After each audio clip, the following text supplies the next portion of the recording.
Hoy, sábado, ¿verdad? La primera enseñanza del año.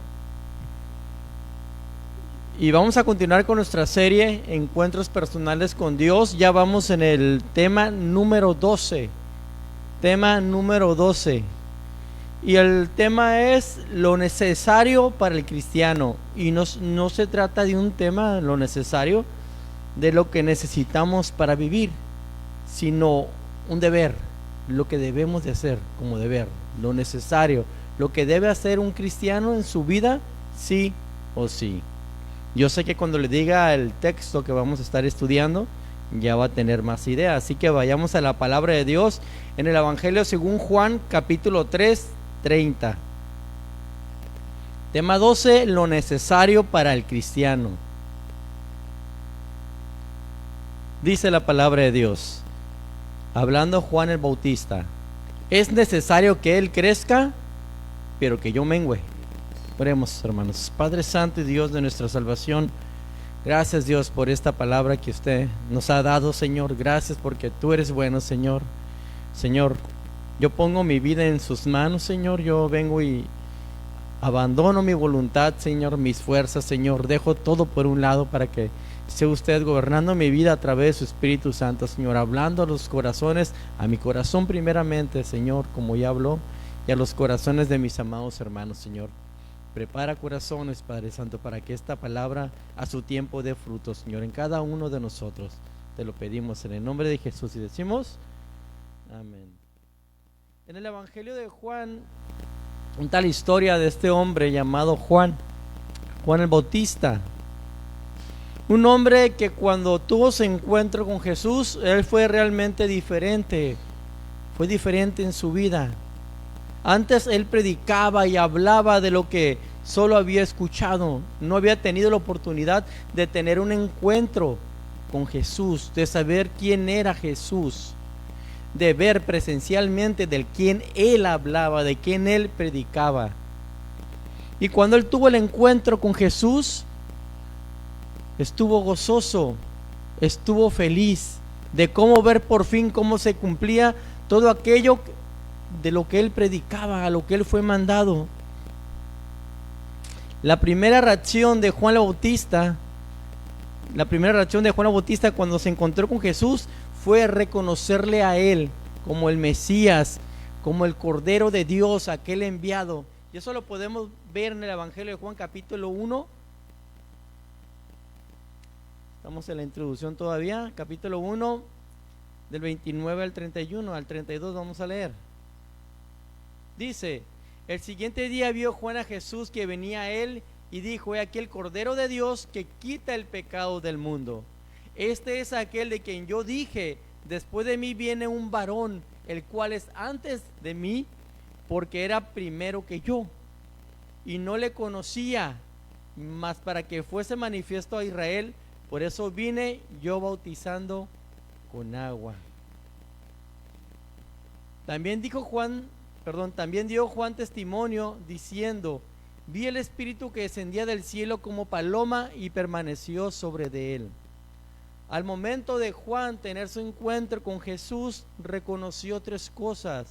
Uno, lo reconoció como el Salvador, como el Cordero de Dios que quita, borra, desaparece el pecado del mundo. Número dos, reconoció la posición de Jesús, la cual que era primero que él. Él era el único digno de recibir gloria y adoración. Número tres,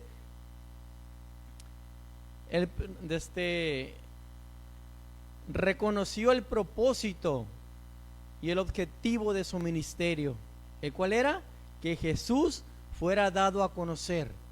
No dado a conocer Juan, sino dado a conocer Jesús. Y todas estas tres cosas llevaron a Juan a tomar una actitud humilde que a todos nos es necesario tomar, pero que la mayoría de todos nosotros nos hace falta.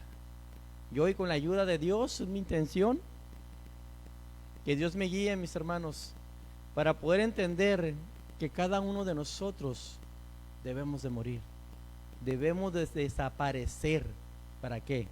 Para que Jesús sea quien gobierne nuestra vida en cada área, en todo lugar. Amén. Vamos a continuar. Vamos a empezar con nuestro primer punto. Es necesario una verdadera purificación en nuestras vidas. Hermano, ¿qué tiene que ver eso con el tema?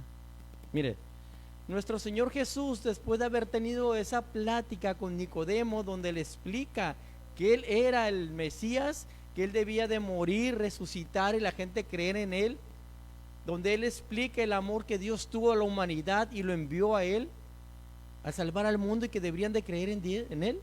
Después de eso, sale nuestro Señor y va a un lugar donde Él y sus discípulos empiezan a bautizar a la gente. Vayamos a la palabra de Dios en el Evangelio de Juan 3, capítulo 22 al 25. El Evangelio de Juan, capítulo 3, del 22 al 25. Dice, después de esto, ¿de qué? De lo que ya le expliqué, de que Jesús tuvo ahí un encuentro con Nicodemo. Después de esto, vino Jesús con sus discípulos a la tierra de Judea y estuvo ahí con ellos y bautizaba. Juan Bautista también en Enón, perdón, estuvo ahí con ellos y bautizaba Juan el Bautista también en Enón, junto a Salib, porque ahí había muchas aguas y venían y eran bautizados porque Juan no había sido aún encarcelado. Entonces hubo una discusión entre los discípulos de Juan y los judíos acerca de la purificación. Empezaron a pelear ahí, a hablar sobre la purificación, sobre lo que era el bautismo, el lavamiento con agua. Jesús y Juan haciendo lo mismo, bautizando a personas que creían en Jesús. Se arrepentían de sus pecados y eran purificados por medio de agua. Hasta ese momento la gente creía que el bautismo solamente era un símbolo de arrepentimiento. Iban, creían del evangelio, arrepiéntete, y sumergían y salían. No tenían la revelación completa de lo que realmente era el bautismo, porque solamente eso se completaba cuando Jesús muriera y resucitara. En los tiempos de Juan, el misterio del bautismo era incompleto, solo era como una purificación de lo inmundo, entiéndase, del pecado. La persona se bautizaba, tenía que arrepentirse, hasta ahí les alcanzaba. Pero nosotros ya tenemos la revelación completa de lo que es el bautismo de Cristo. El apóstol Pablo nos lo explica en Romanos 6:4. Vayamos ahí, Romanos 6:4. Va a ver por qué le voy a explicar todo esto. Dice Romanos 6:4, carta a los Romanos: porque somos sepultados juntamente con Él para muerte por el bautismo, a fin de que como Cristo resucitó de los muertos por la gloria del Padre, así también nosotros andemos en vida nueva. Cuando un cristiano se bautiza, al momento de sumergirse en agua, simboliza la muerte de Cristo y la muerte propia a la voluntad, al pecado. Y cuando es levantado de lo profundo de las aguas, simboliza la resurrección de Cristo, ya limpio. Jesús, cuando estuvo en la cruz, estuvo lleno de pecado cuando murió, pero cuando resucitó, ya no había pecado en Él, ya había destruido el pecado, nuestro pecado. Así nosotros, cuando resucitamos, que nos sacan del agua, simboliza que somos una nueva creación, que hemos resucitado, que toda esa cochinada, el pecado, la maldad quedó atrás. Esa es la purificación de la cual creían los seguidores de Juan el Bautista, para arrepentimiento, para perdón de pecados. Dice la palabra de Dios que algunos discípulos de Juan habían tenido un percance, una discusión con algún judío. La verdad no se dice quién era este judío, pero podríamos entender que pudo haber sido un enviado de los fariseos, pudo haber sido un seguidor de los fariseos, o pudo simplemente haber sido un fariseo, y que discutían con él. Algunos dicen que este judío, o sea que los discípulos de Juan no se enteraron que Jesús bautizaba hasta que vino este judío y les dijo, como para sembrar discordia entre ellos, ¿verdad?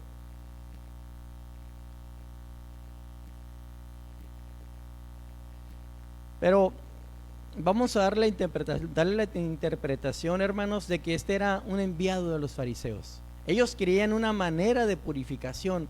Ellos tenían su idea de lo que era la purificación. ¿Qué creían los fariseos? Miren, hermanos, para los fariseos, los judíos que realizaban bautismos eran movimientos separados de lo verdadero, es decir, no era aprobado por la religión, no era aprobado por la ley de lo religioso, no lo reconocían.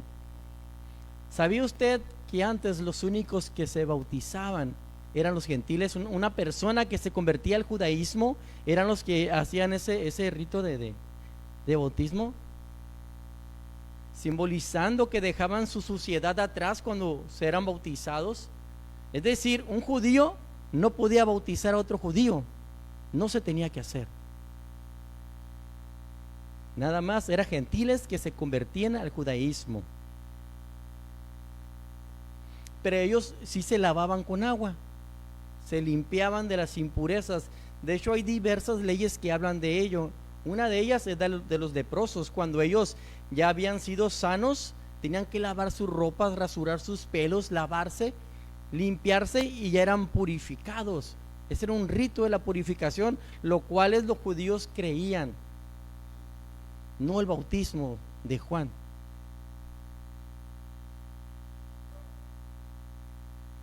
Pero también los fariseos añadían rituales de purificación con agua, dándole una importancia bastante grande, más de lo que la palabra de Dios dicen.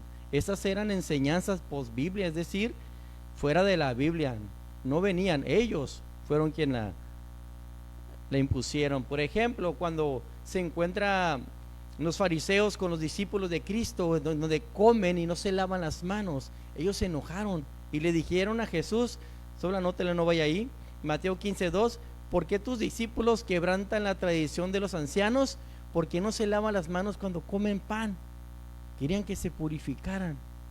Todo ese tipo de cosas eran los ritos que ellos tenían, y para ellos un rito de purificación solamente era limpiar lo externo como un ritual.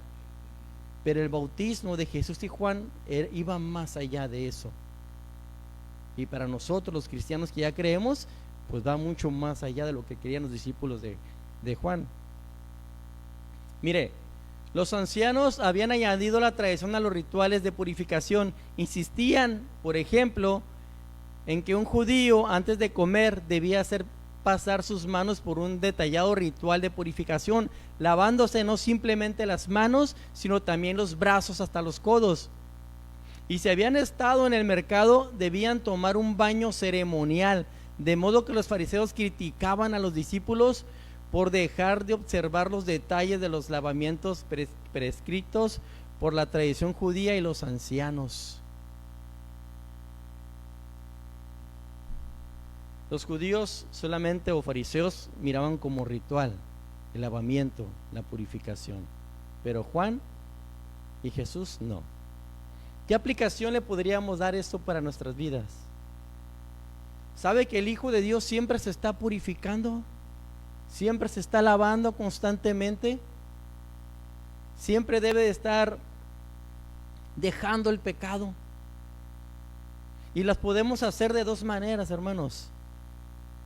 A la manera de Jesús, purificarnos a la manera de Jesús, o a la manera de los fariseos. ¿Cuál escoge? La manera de Jesús es una purificación interna del corazón, ya que en ese corazón habita todo engaño, toda maldad. Nos hace creer que somos unos santos, que somos buenos, pero en realidad vivimos de apariencias. De eso es lo que debemos de purificarnos. de todo lo que el corazón engañoso nos hace hacer y creer. Entiéndase los malos deseos, el pecado, entre otras cosas. En 1 de Pedro 3:21 podemos ver el bautismo, lo que es el bautismo. 1 de Pedro 3:21, el verdadero propósito del bautismo podemos mirar ahí. Lo voy a estar leyendo en palabra de Dios para todos. 1 de Pedro 3:21. Esa agua es como el bautismo que ahora los salva a ustedes. Aquí hacía alusión al diluvio. Esa agua es como el bautismo que ahora los salva a ustedes. Pero el bautismo no consiste en limpiar el cuerpo, es decir, lo externo, sino en el compromiso para con Dios de tener una conciencia limpia. El bautismo los salva porque Jesucristo fue resucitado de entre los muertos. Es decir, el bautismo, la purificación, es de la conciencia, es para tener una conciencia limpia, que no nos acuse de que somos malos. Debemos de purificarnos todos los días por medio de la... ¿Y qué es el agua, mis hermanos? Es la palabra de Dios. Esa es la que nos lava. Aparte de ser la lámpara que nos guía, es la que nos lava, nos limpia de toda cochinada, de toda inmundicia, de toda suciedad. Ese tipo de purificación es la que un hijo de Dios debe de tener. Y esa es la que Jesús quiere. Y es la que Él predicó.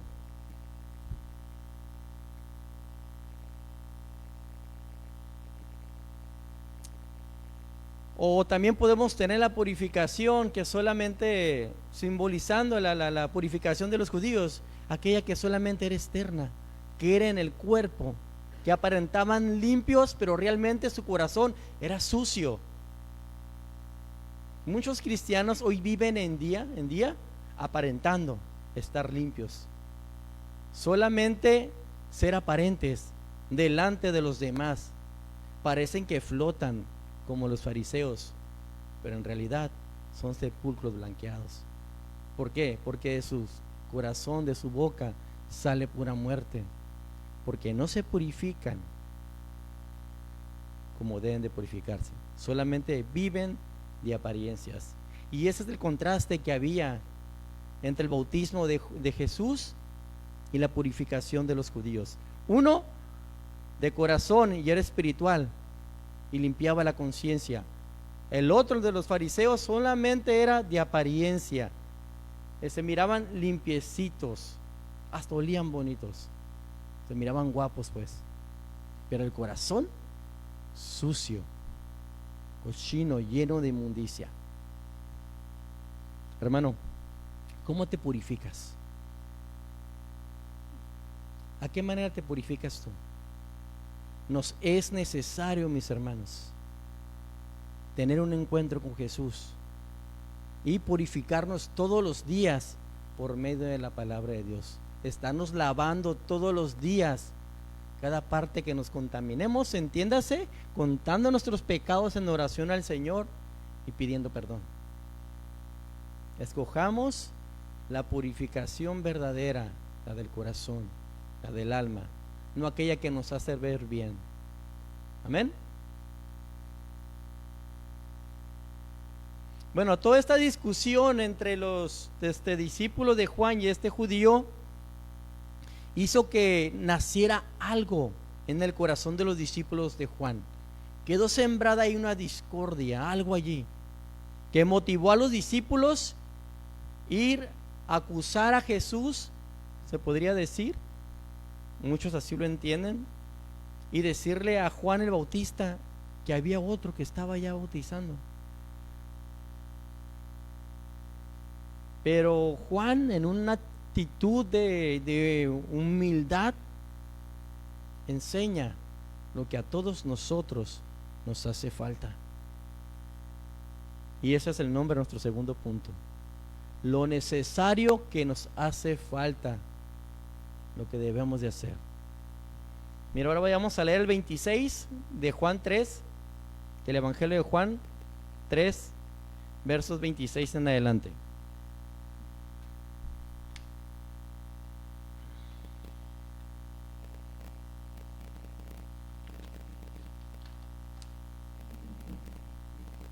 Dice, y vinieron a Juan y le dijeron, Rabí, mira que el que estaba contigo al otro lado del Jordán, de quien tú diste testimonio, bautiza, y todos vienen a él.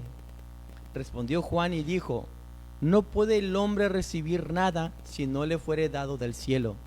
Vosotros mismos me sois testigos de que dije, yo no soy el Cristo, sino que soy enviado por delante de él. El que tiene la esposa es el esposo, mas el amigo del esposo que está a su lado y le oye, se goza grandemente de la voz del esposo. Así pues, este es mi gozo, está cumplido. Es necesario que él crezca, pero que yo mengüe. Se podría ver una especie de celos de estos discípulos de Juan, ¿verdad? Que tal vez fue sembrada por este judío. ¿Por qué celos? ¿Por el ministerio de Jesús, de que él ahora bautizaba? Sí, sí. Pero había algo más, hermanos. En Juan 4, creo que es 4:2 en el Evangelio de Juan, ahí apúntelo. Dice la palabra de Dios que Jesús no bautizaba, sino ¿quién? Sus discípulos. Ahora, los discípulos de Juan vieron que Jesús bautizaba y ahí sí permitían a los discípulos bautizar. Pudo haber nacido la envidia. ¿Y por qué yo no puedo aquí? Y van corriendo a su maestro, a Juan, y les dicen, hey, allá que ellos se están bautizando, ¿qué está pasando?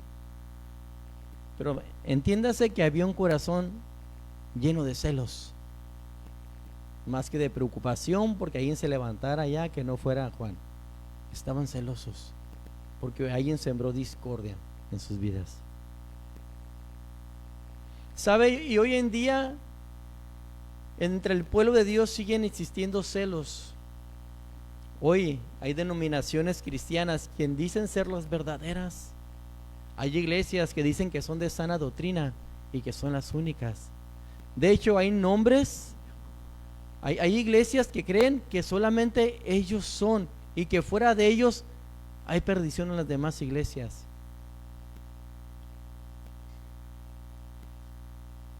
Crean celos entre ellos mismos.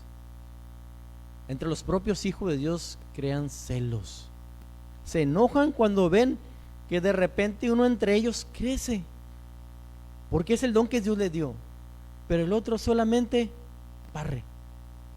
Y hay celos entre el pueblo de Dios. ¿Qué producen los celos? ¿Qué puede llegar a crear el celo, los celos en el corazón del hombre?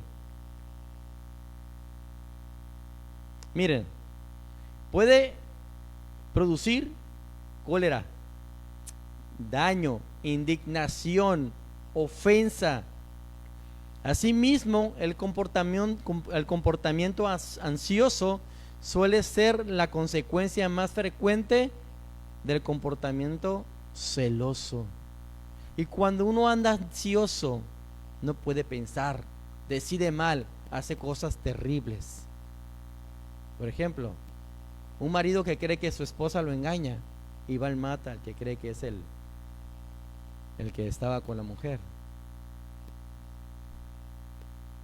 ¿Usted cree que aquí haya celos entre hermanos?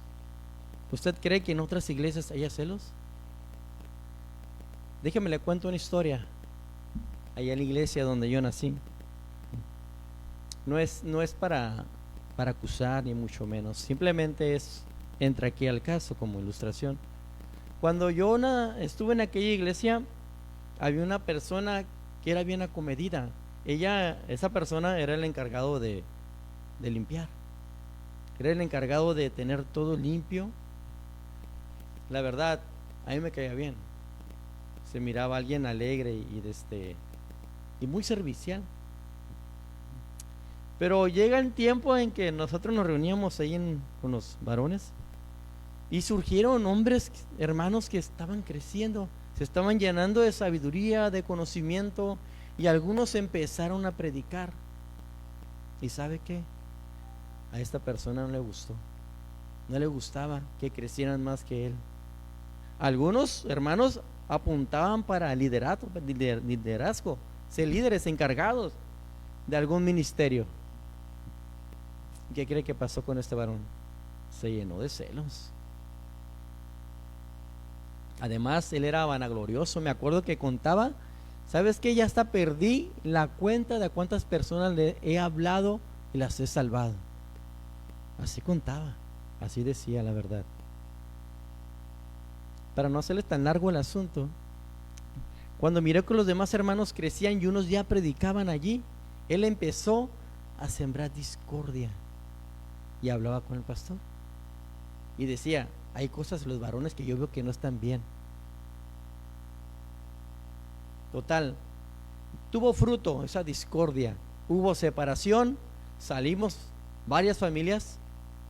A esta persona le dieron su cargo de líder, cumplió lo que él quería. Pero cuando algo no es de Dios, hermanos, Dios no lo sustenta. Desgraciadamente, y lo digo con dolor en mi corazón, ahorita anda en el mundo, no pudo estar ahí, se alejó, no sé qué pasó, y la verdad yo lo he visto alejado, lo he visto. Pero es mi oración que el Señor pues traiga arrepentimiento a su corazón, amén. Así que tengamos mucho cuidado. Aquí, hermanos, hay celos. Cada uno de nosotros tenemos diferentes dones que nos da el Señor, ¿verdad? Así que no seamos celosos, sino tengamos gozo en nuestro corazón cuando miremos que alguien empieza a predicar o empieza a cantar o a tocar. Así como Juan el Bautista, que sintió gozo cuando escuchó que Jesús empezaba a bautizar. Así nosotros debemos de ser. No debemos de tener celo en nuestras vidas, hermanos.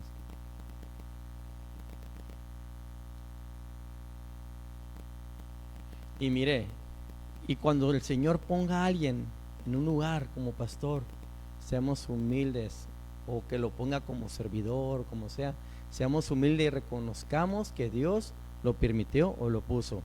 Y eso es lo que Juan dice en el Evangelio de Juan 3:27. Vayamos ahí. El Evangelio de Juan 3:27. Esa es la respuesta de Juan a sus discípulos cuando fueron a acusar por celos de que Jesús y sus discípulos bautizaban.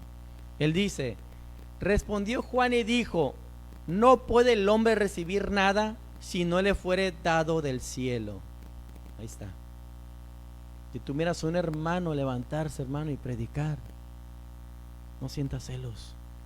Dios lo está usando como te quiere usar a ti, amén. Mire, Juan en este verso dicen muchos que se pudo haber referido a Jesús, quien estaba ya superando a Juan y a sus discípulos. Ya en el bautismo ya estaba él, pues ya la gente estaba con él, ¿verdad? No sé, Miro, si me puedes pasar perdón, disculpen, ¿me puedes pasar el cargador que está ahí en la mochila blanca? Así que, mis hermanos, hagamos los celos a un lado cuando miremos que un hermano esté creciendo.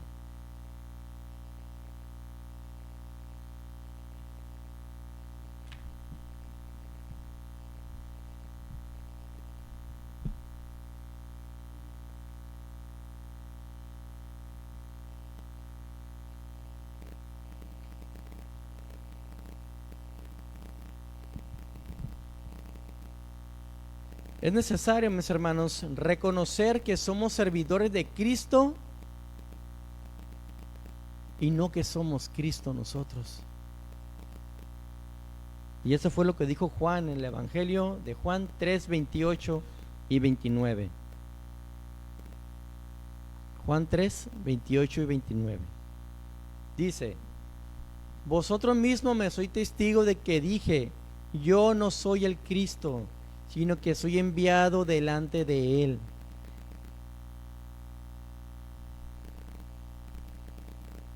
Sino que soy enviado delante de él.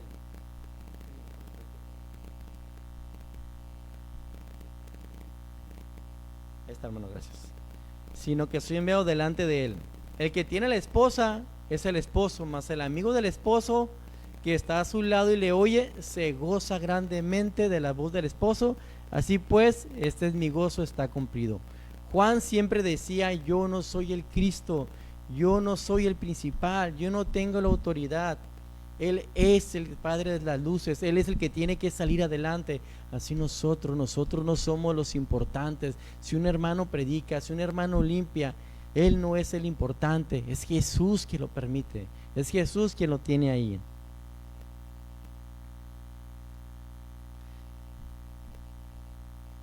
Juan siempre decía, yo no soy el Cristo, yo no importo, yo no soy nadie, yo solo preparo el camino por donde el que realmente importa ha de transitar. Y el importante es Jesús.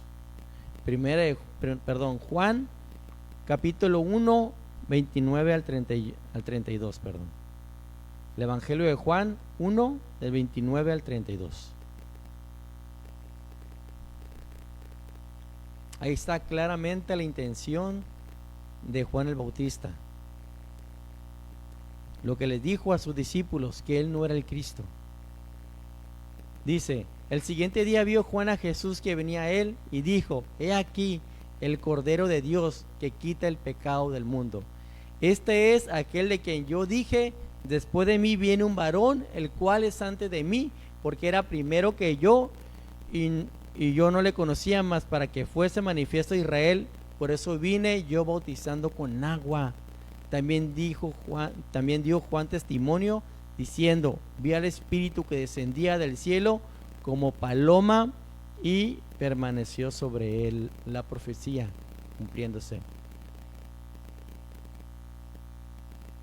La prueba que le dieron a Juan que iba a pasar cuando el verdadero Mesías, cuando el que verdaderamente importa llegaba, eso iba a suceder. Iba a descender el Espíritu de Dios sobre él. Juan se decía de sí mismo ser solo un esclavo, un sirviente que servía al Cristo, al Cordero de Dios, que realmente quitaba, borraba el pecado del mundo.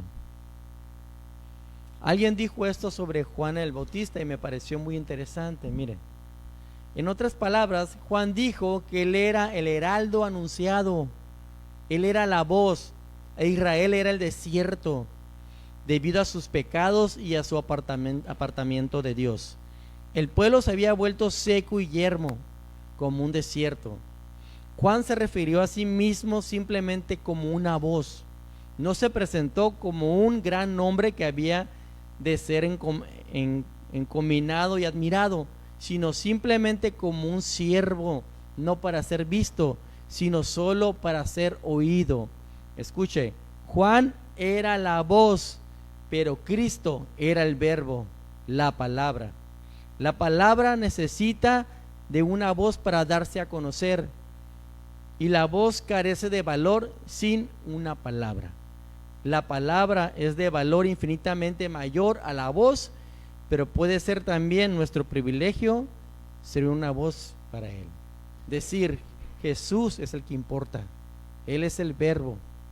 Juan solamente vino a anunciar que Él venía. Él presentó a Cristo, preparó. ¿Sabe? En la antigüedad, cuando un rabí iba a llegar a una ciudad, se mandaban voceros a empezar a hablar y a decir que tal día va a venir y aquí va a estar así. Y eso fue lo que hizo Juan el Bautista. Venir a decirle al mundo que Jesús iba a venir, que era momento de arrepentirse y de perdonar sus pecados, para que fueran perdonados sus pecados, que deberían de creer en Cristo, en Jesús. Ese fue el trabajo de Juan el Bautista. Y cuando él hizo ese trabajo, él creó para sí mucha fama. Lo tenían considerado como Elías, como un profeta, como el Mesías. La gente hablaba maravillas de él. Él tenía todas las luces, él tenía toda la fama. Pero cuando apareció aquí el Cordero de Dios en su vida, cuando él tuvo el encuentro con Jesús, eso se acabó. Él dijo, ya no existo, ya no soy nadie, no valgo nada, mi función se terminó, desaparezco. Eso fue lo que dijo. El que importa es Él. Y la actitud de este hombre, hermanos, es lo necesario que a ti y a mí nos hace falta desaparecer. Eso nos hace falta, tener la actitud humilde de Juan. Juan dijo en el Evangelio de Juan 3:30, mire qué palabras tan hermosas, poderosas, de obligación para cada uno de nosotros. Es necesario que Él crezca, pero que yo mengüe. Es necesario que Jesús crezca en nuestras vidas, hermanos. Y aquí me quiero detener un poco más. Cada cristiano que ha tenido su encuentro con Jesús debe tener la actitud de menguar, de morir.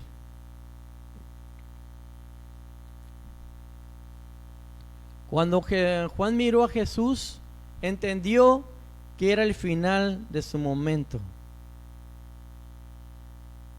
que era hora de dejar de ser el actor principal de la escena, y ahora debería de ser Cristo. La fama, el poder ya eran para Jesús y no para él. Juan ya no importaba. Juan pasó a segundo término. Ahora ya Juan casi no predicaba. Ahora Juan, en vez de predicar, él escuchaba predicar a Jesús. Ahora Juan ya casi no bautizaba, y al mismo tiempo él quería ser bautizado por Jesús, porque sabía que él era el principal, el Cristo, el Mesías, el esposo. Él solamente era un amigo. Juan quería desaparecer. Él sabía que era necesario que Jesús creciera. Y esta palabra necesario, mis hermanos, del original Dei, que es D-E-I, así se escribe, es un verbo que significa, pues, que es necesario, que es preciso, que debe pasar. Se encuentra con la mayor frecuencia en los evangelios, Hechos y Apocalipsis, y se utiliza de una necesidad debido a la naturaleza misma del caso. Es decir, mis hermanos, es algo que debe de pasar sí o sí, a pesar de todo, sin importar nada.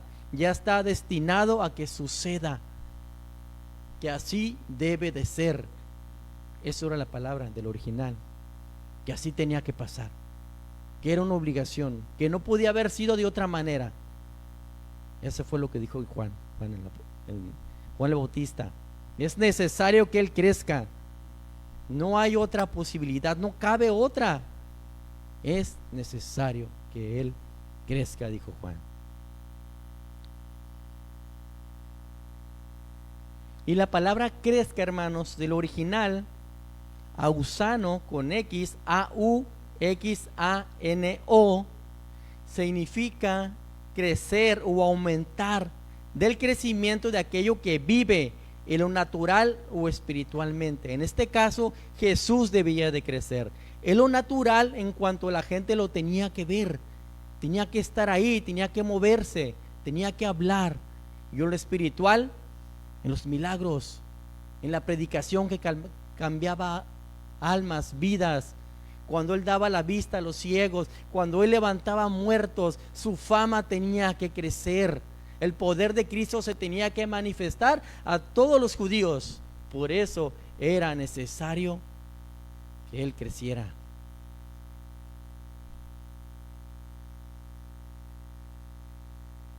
Tenía que tomar su lugar como el principal.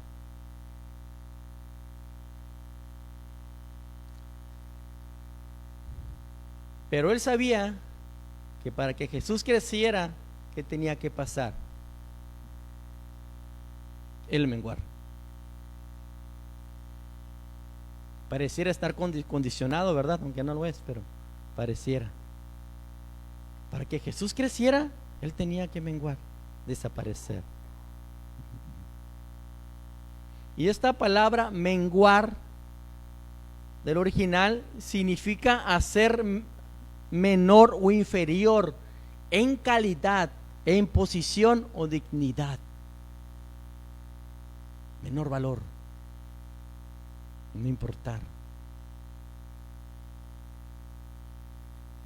Se usa en la voz media, en la frase de Juan el Bautista, es necesario que yo mengüe, indicando el especial interés que él tenía en su propia disminución, esto es, en autoridad y popularidad. ¿Menguar en qué? Autoridad y popularidad. Y estas dos palabras son muy interesantes para un cristiano. Autoridad y popularidad. Subraye esas dos palabras, anote esas dos palabras. Porque si algo quiere el mundo, si algo quieren los cristianos, ¿qué es? Autoridad y ser famosos. Popularidad.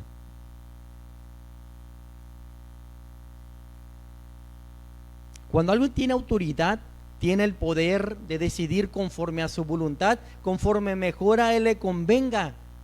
Él puede dar órdenes y la gente se mueve y hace lo que él quiere. Y la popularidad es la cualidad de ser conocido, apreciado y aceptado por una gran cantidad de gente, implicando fama, renombre, prestigio y admiración del público, y se refiere a algo o a alguien que es del agrado general. Es decir, alguien que todos admiran.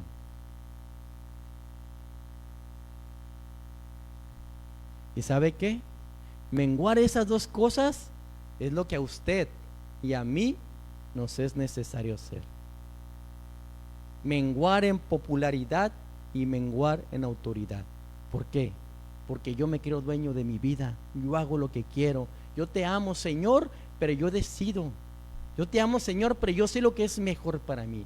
Yo te amo, Señor, pero vengo a la iglesia solo cuando yo quiero. Yo te amo, Señor, pero yo oro cuando te necesito. Yo te amo, Señor, pero yo solamente leo la palabra cuando quiero saber algo. Yo te amo, Señor, pero me quiero divertir. Yo te amo, Señor, pero amo a ese hombre, amo a esa mujer. Yo te amo, Señor, pero decido trabajar en vez de servirte. Yo te amo, Señor, pero amo más a mi hijo que a ti. Yo te amo, Señor, pero yo amo a mi esposa. Perdóname. Yo te amo, Señor, pero mi esposa es lo más importante para mí. ¿Tú crees que en esa persona va a crecer Cristo? ¿Por qué? Porque no menguó. Porque para él es mejor su propia voluntad que la de Cristo. Porque para él es mejor ser más famoso en sí mismo, tener fama.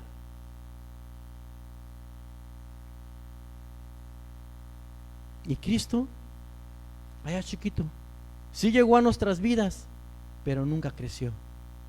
¿Por qué? Porque no menguamos.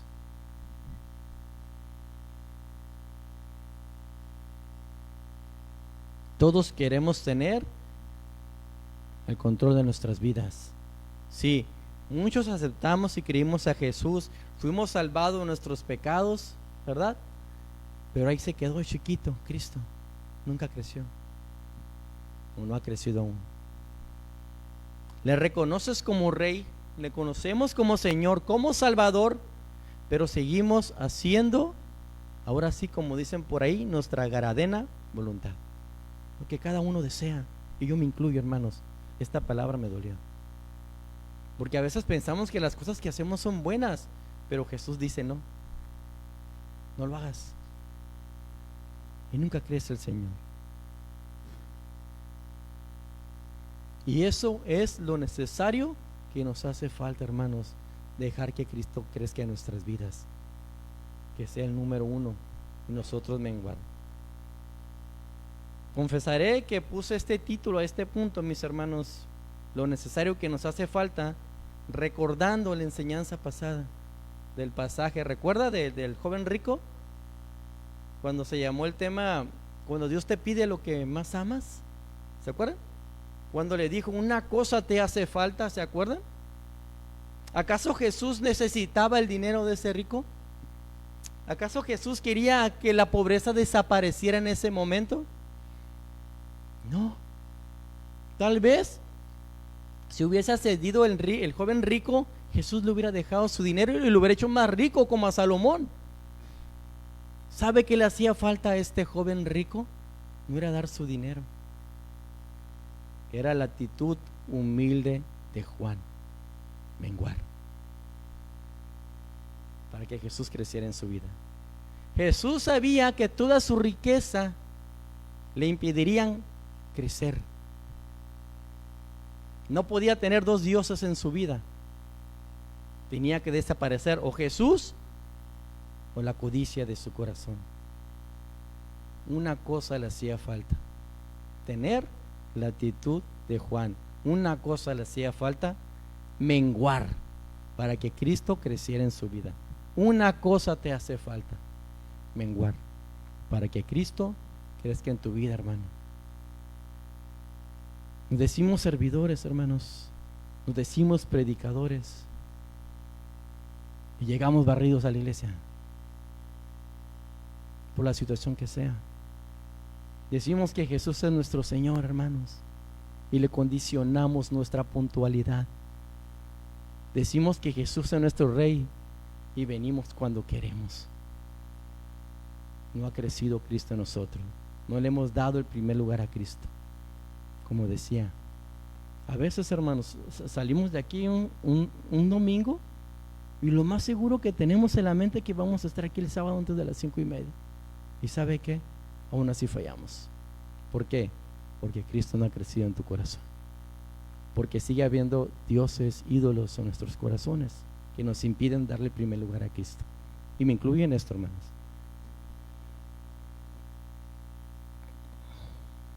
Muchos de nosotros somos como este joven rico, religiosos, aparentamos piedad, incluso servimos, pero nunca le damos el timón de nuestras vidas, el volante de nuestras vidas al Señor Jesús. Una cosa nos hace falta, hermanos, y es necesaria para nuestra vida: menguar, para que Cristo crezca. ¿Sabe? La frase del original que dice una cosa te hace falta se refiere o significa que carecemos de algo, que no tenemos algo. ¿Y sabe qué es? Sometimiento a la palabra de Dios. No tenemos sometimiento a la autoridad de Jesús. No lo tenemos. Nos hace falta humildad. Nos hace falta respetar a Cristo. Decimos que Dios es bueno y es amor, y es cierto, pero es un rey, hermano, y merece tu respeto.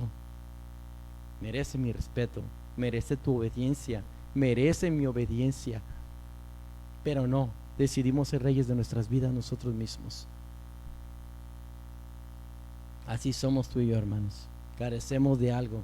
No tenemos esa actitud humilde de Juan el Bautista para menguar y dejar que Cristo mande.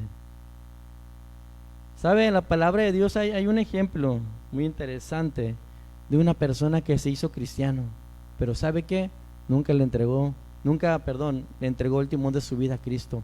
Nunca menguó, nunca creció Cristo en su corazón. Y vamos a hablar de Simón el mago. Vamos al libro de los Hechos 8:9.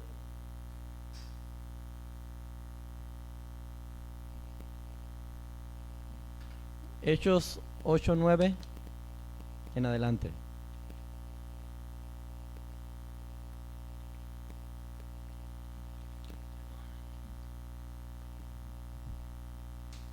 Dice: pero había un hombre llamado Simón que antes ejercía la magia en aquella ciudad y había engañado a las gentes de Samaria, haciéndose pasar por algún grande. A estos oían atentamente todos, desde el más pequeño hasta el más grande, diciendo: este es el gran poder de Dios. Y le estaban atentos, porque con sus artes mágicas les había engañado mucho tiempo. Pero cuando creyeron a Felipe, que anunciaba el evangelio del reino de Dios y el nombre de Jesucristo, se bautizaban hombres y mujeres. También creyó Simón mismo, y habiéndose bautizado estaba siempre con Felipe, y viendo las señales y grandes milagros que se hacían, estaba atónito. Este hombre tenía las luces, tenía popularidad, tenía poder, autoridad, y tenía a la gente comiendo de sus manos, ¿verdad? Pero parece que creyó en Jesús, ¿verdad? Nosotros también a veces en nuestra vida pasada sí éramos vanagloriosos, ¿verdad? Hacíamos nuestra voluntad, ¿verdad? En casa nosotros queríamos que decía lo que queríamos,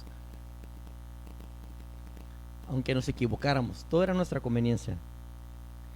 Pero llega Jesús a nuestras vidas, lo aceptamos y decimos que somos cristianos y decidimos seguirlo. Pero a este hombre pasó algo en su vida. Nunca dejó que Cristo creciera. Siempre él quiso ser el más popular. Siempre él quiso tener las luces. Y mire lo que pasó. Vamos a leer el 8:18 de Hechos en adelante. Hechos 8:18 en adelante. Mire. Cuando vio Simón que por la imposición de las manos de los apóstoles se daba el Espíritu Santo, les ofreció dinero, diciendo: dame también a mí este poder, para que cualquiera a quien yo impusiera las manos reciba el Espíritu Santo. ¿Cómo ve? Quería seguir siendo popular, quería seguir teniendo el control. Nunca dejó que Cristo creciera en su vida. ¿Y sabe qué pasó? Terminó yéndose. Hermanos, si no menguamos y dejamos que Jesús gobierne nuestras vidas, quién sabe dónde vayamos a quedar, quién sabe dónde vayamos a estar, cuál será nuestro final.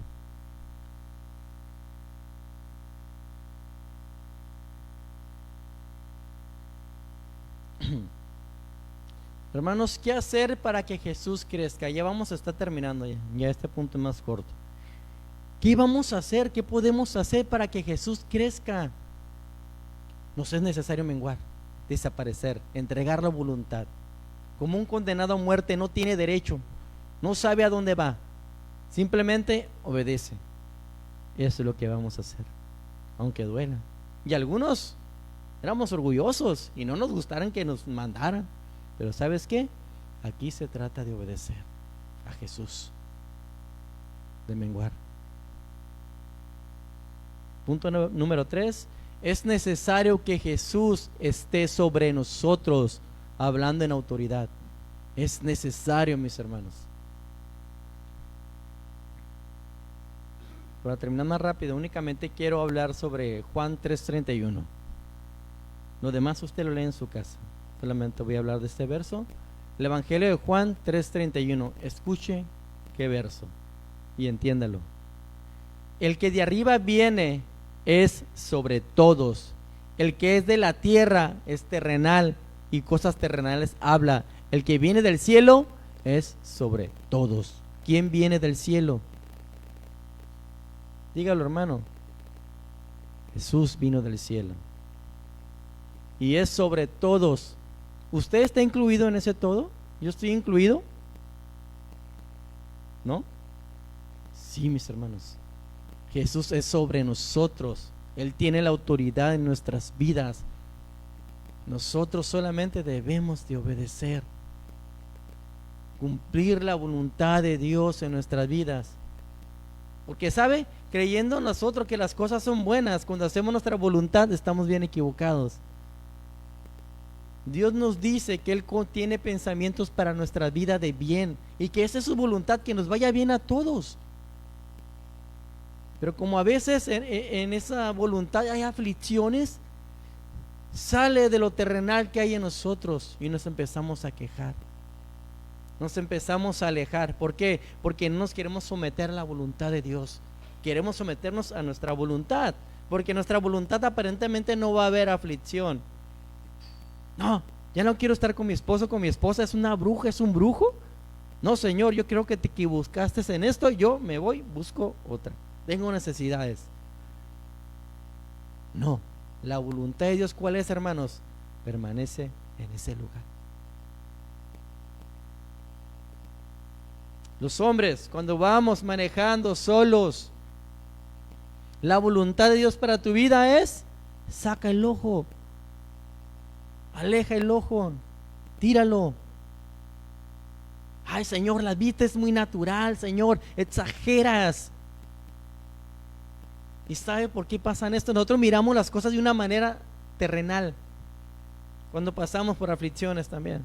Señor, ¿por qué a mí? ¿Por qué está sucediendo esto? No entendemos, hermano, la voluntad de Dios. Y el que viene del cielo, Él lo sabe todo. Y sabe que esa aflicción nos es necesaria para nuestra vida. ¿Sabe para qué? Para que sea humilde, para que mengüe y Cristo crezca en usted y en mí. Así que la próxima vez que estemos sufriendo, pasando por situaciones, recordemos eso, mis hermanos. Jesús es sobre nosotros y su voluntad es buena para con nosotros. Nosotros aceptemos la voluntad de Dios siempre. Menguemos, hermanos. Conclusión. Es muy fácil identificar si Jesús ha crecido en cada uno de nosotros. Y eso nos damos cuenta por el filtro de su palabra. Jesús puso el ejemplo de humildad que cada uno de nosotros debemos de tener. Él se negó a sí mismo, no tomó en cuenta ser Dios, sino que menguó, contuvo su poder, renunció a sus privilegios, menguó a su voluntad. Incluso nos explica cómo hacerle, cómo menguar nosotros también a nuestra voluntad. ¿Quieren saber cuál es esa clave, mis hermanos? Mateo 26:39. Ahí está, mis hermanos, de lo que hemos estado hablando. Ahí está el propósito del mensaje. Mateo 26:39. Yendo un poco adelante, se postró sobre su rostro, orando y diciendo: Padre mío, si es posible, pase de mí esta copa, pero no sea como yo quiero, sino como tú. ¿Tú oras así, hermano? Si así lo haces, Cristo ha crecido en ti. Si no, mis hermanos, estamos fallando en algo.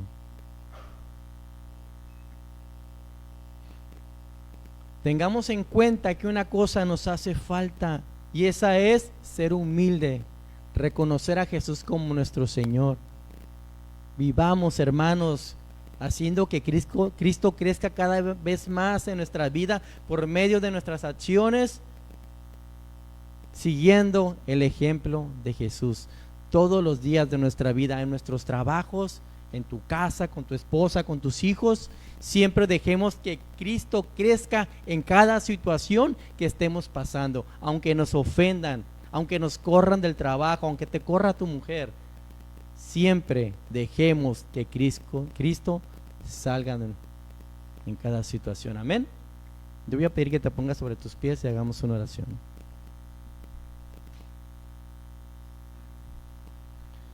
Señor Dios de nuestra salvación, gracias por tu palabra, Señor. Gracias porque tú eres bueno, Señor. Hoy queremos pedirte perdón, Señor. Queremos pedirle perdón, Señor, porque realmente esa cosa nos hace falta, Señor. Y es necesario para nuestras vidas. Menguar, Cristo, para que tú crezcas. Así como le faltó a ese joven rico, Señor, esa cosa. Entregar su corazón. Menguar, hacerse un lado y someternos a la palabra de Cristo. Yo oro por cada uno de mis hermanos que están aquí presentes, Señor. Tal vez algunos fuimos expuestos por la palabra, Señor. Hoy le pedimos perdón y le pedimos su ayuda para no pecar más, Padre. Ayúdanos de aquí en adelante a aceptar tu voluntad, aunque no la entendamos, Padre, y tener una actitud humilde, Señor. Menguar en nuestro carácter, Señor. Menguar en nuestras vidas con la finalidad de que solo tú crezcas, Señor. Te lo pedimos en el nombre de Jesús y decimos amén.